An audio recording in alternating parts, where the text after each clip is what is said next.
हिंदी में पढ़ेंगे महायज्ञ का पुरस्कार। लेखक है यशपाल जी।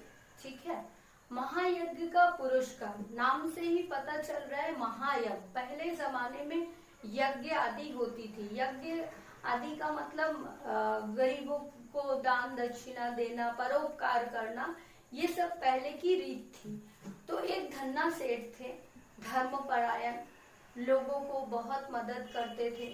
उनके द्वार से कोई भी खाली हाथ नहीं जाता था। तो इस कहानी में इतनी अच्छी तरह से लेखक ने इस कहानी को प्रस्तुत किया है कि देखिए किस तरह परोपकार मनुष्य को कहां से कहां पहुंचाता है और क्या क्या चीज वो परोपकार से पा सकता है। तो यह कहानी है एक धन्ना सेठ की, जो बहुत ही अमीर है और उनके द्वार से कोई भी खाली हाथ नहीं जाता है। हमेशा खाना पीना, पैसे, धन दौलत, कपड़े, हमेशा वो दान करते थे। लेकिन परिस्थिति ऐसी आई एक दिन कि वो गरीब हो गए। सेठ और सेठानी हमेशा परेशान रहते थे, क्यों हम लोग ऐसी दीनता की हालत में जी रहे हैं।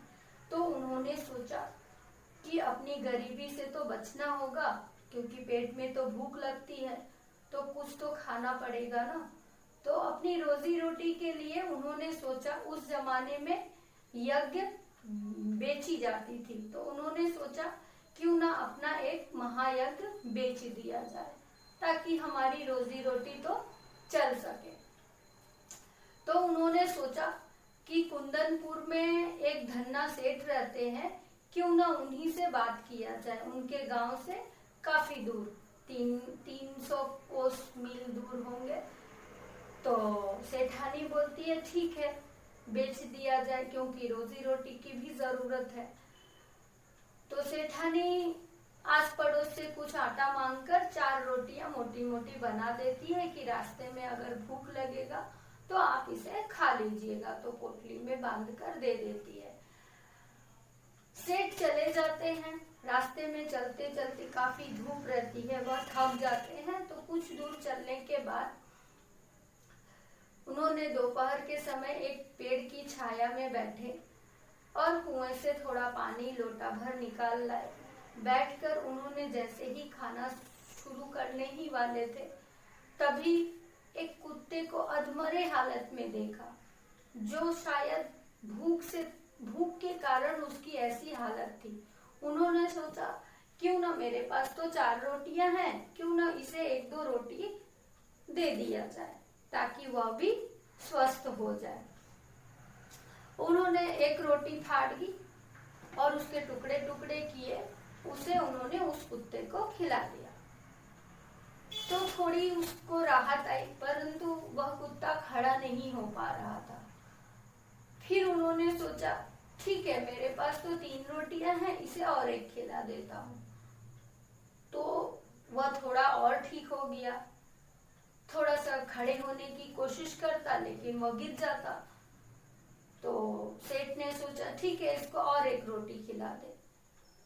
तो वो काफी खड़ा हो गया खाकर, लेकिन दौड़ नहीं सकता था, जा नहीं सकता था। आसपास कोई गांव भी दिख नहीं रहा था कि जहां से मदद ली जाए।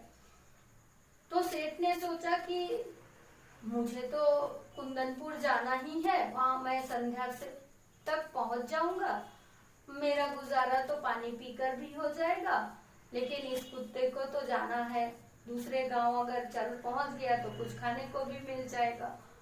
तो चारों की चारों रोटियां कुत्ते को उन्होंने खिला दी। कुत्ता खाकर दौड़ लगाकर वो वहां से चला जाता है, और वह भी पानी पीकर, सेठ भी वहां से कुंदनपुर के लिए रवाना हो जाते हैं। कुंदनपुर जब धन्ना सेठ के घर पहुंचते हैं तो उनकी पत्नी दूरदर्शी थी। उन्हें बीती हुई बातें, मतलब भविष्य का क्या हुआ, अंतर ध्यान, थोड़ा माता को मानने वाली थी, दूरदर्शी भी थी। जैसे ही सेठ जी उनके घर पर पहुंचे तो उन्होंने कहा कैसे आना हुआ। तो धन्ना सेठ कहते आइए बैठिए। तभी सेठ जी कहते हैं कि मेरा आने का मुख्य कारण है मैं अपना एक महायज्ञ बेचना चाहता हूँ, तो क्या आप खरीदेंगे? तभी उनकी पत्नी कहती है हाँ हाँ जरूर खरीदेंगे, लेकिन आप अभी जो महायज्ञ करके आ रहे हैं हम उसे खरीदना चाहते हैं। तो सेठ थोड़ा चिंतित हो जाते हैं, तो मैंने तो अभी कोई भी यज्ञ नहीं किया है, तो यह कौन सी यज्ञ खरीदने की बात कर रहे हैं। तो उनकी पत्नी उन्हें याद दिलाती है कि किस तरह उन्होंने कुत्ते की मदद की और उसे रोटी खिलाया, उसके प्राणों की रक्षा की। तो ये महायज्ञ अगर बेचेंगे तो हम वो मांगी कीमत आपको दे सकते हैं। तो सेठ जी थोड़ा चिंतित हो गए कि कोई किसी के परोपकार को कैसे बेच सकता है। यह तो एक मानविकता थी, मैंने मनुष्यता दिखाई थी, दया दिखाई, उस कुत्ते को रक्षा की, उसको कोई बेचता है। तो वो थोड़ा निराश हो गया कि ये लोग क्या बातें कर रहे हैं, क्यों कर रहे हैं, ऐसा ऐसा सोचने लगा। तो वो वहां से निकल जाता है, एक पेड़ के नीचे बैठकर काफी सोचता रहता है कि क्या हुआ, आखिर महायज्ञ भी नहीं बिका, कुछ पैसे भी नहीं आए, और वह अपने घर को लौट जाता है। घर पहुंचने पर वह सेठानी को सारी बातें बताता है। सेठानी आश्चर्य हो जाती है और अपने सेठ को मन ही मन धन्य मानती है कि ऐसा मेरा पति मुझे मिला है। उनके चरणों को स्पर्श करती है कि तुम महान हो, तुमने अच्छा ही किया, ऐसी नैतिकता को कोई बेचता है भला? कोई बात नहीं। तभी वह अंधेरा हो जाता है तो दिया जलाने बाहर आंगन में जाती है। आंगन में जाते ही उसे उसके पाँव में एक ठोकर लग जाती है किसी कुंडे से।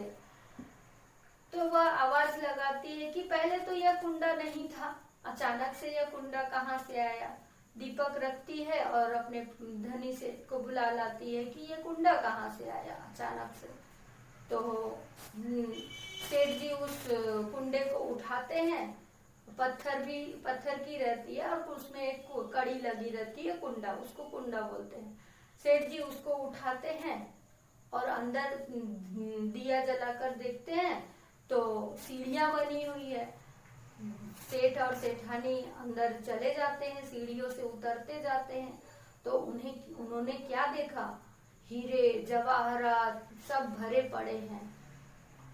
वह देखकर ना हटाक होकर एक टच देखते रहते हैं और स्तंभित होकर खड़े हो जाते हैं कि ये क्या है, ये कहाँ से आया। तभी एक आवाज आती है, वह कौन? परमात्मा की। परमात्मा कहते हैं, सेठ जी आपने आज जो महायज्ञ किया, कुत्ते को इस तरह से मदद की, ये महायज्ञ का पुरस्कार है, ये आपके लिए है। और हम अपने भक्तों को कभी निराश नहीं करते हैं और हमेशा ऐसे परोपकार के रास्ते पर चलते रहना चाहिए हर मनुष्य को, और आप भी चलते रहिए। ऐसे करके परमात्मा ने उन्हें एक संदेश दिया और सेठ और सेठानी फिर से अपने धनी रूप में आ गए और हमेशा परमात्मा को याद करते रहे। यही था उनका महायज्ञ का पुरस्कार। कहानी अच्छी थी। इससे सीख हमें क्या मिली?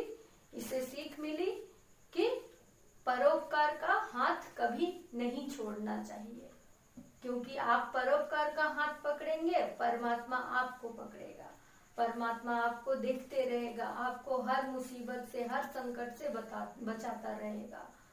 तो कभी कुछ पाने के लिए किसी का परोपकार मत करो, लेकिन कुछ करने के लिए परोपकार करो, ताकि देखोगे आप कोई परोपकार करोगे ना तो आपको भी इतना अच्छा महसूस होगा कि मैंने किसी का परोपकार किया। इसीलिए इस कहानी से हमें सीख मिलती है कि परोपकार का हाथ कभी नहीं छोड़ना चाहिए, चाहे जो हो जाए। परोपकार मतलब एक तरह से प्रेम होता है, मनुष्य मनुष्य का प्रेम, मानविकता का प्रेम, नैतिकता का प्रेम। तो कभी भी नैतिकता को नहीं छोड़नी चाहिए, और जो मनुष्य नैतिकता मानविकता को नहीं छोड़ते हैं, परमात्मा उसको कभी नहीं छोड़ता है। परमात्मा अपने बच्चे की तरह उसे प्यार करता है। ठीक है, तो ये था महायज्ञ का पुरस्कार। ठीक है, इसके प्रश्न उत्तर आप सभी अच्छे से करना।